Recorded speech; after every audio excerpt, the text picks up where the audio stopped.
ही एकदम आजची नवीन अशी रेसिपी आहे। हे पडलेले काजू आहेत आणि ते आता पाऊस पडल्यामुळे कसे रुजून आले आहेत बघा। आणि त्याची मी भाजी करणार आहे, मस्त अशी भाजी होते छान। तर सगळ्यात पहिले हे काजू मी काढून घेणार आहे। हे बघा काजू असे हे काढून घेते।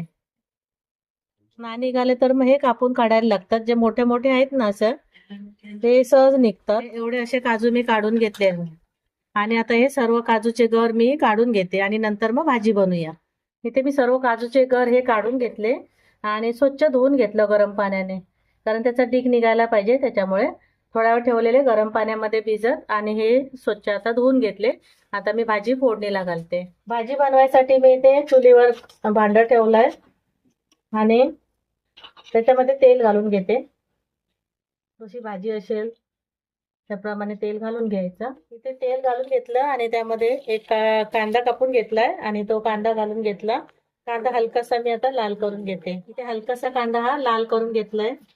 त्यामध्ये हे मालवणी मसाला घालून घेते। तिखट तुमच्या आवडीप्रमाणे 1 चमचा आणि थोडंसं घातलंय मी आणि ढवळून घेते मिक्स करून।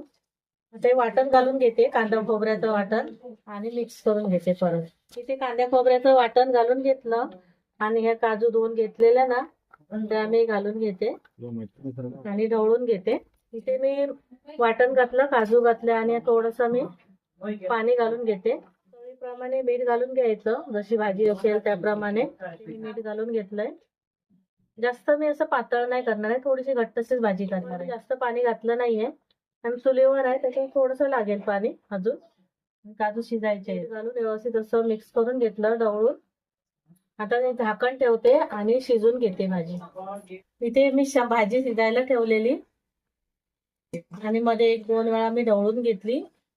माझे काजूचे गर पण चांगले शिजले गेलेत आणि ती आपली भाजी मस्त अशी तयार झाली आहे। तिथे रुजून आलेल्या काजूची मस्त अशी झणझणीत आणि चमचमीत भाजी आपली तयार झाली आहे।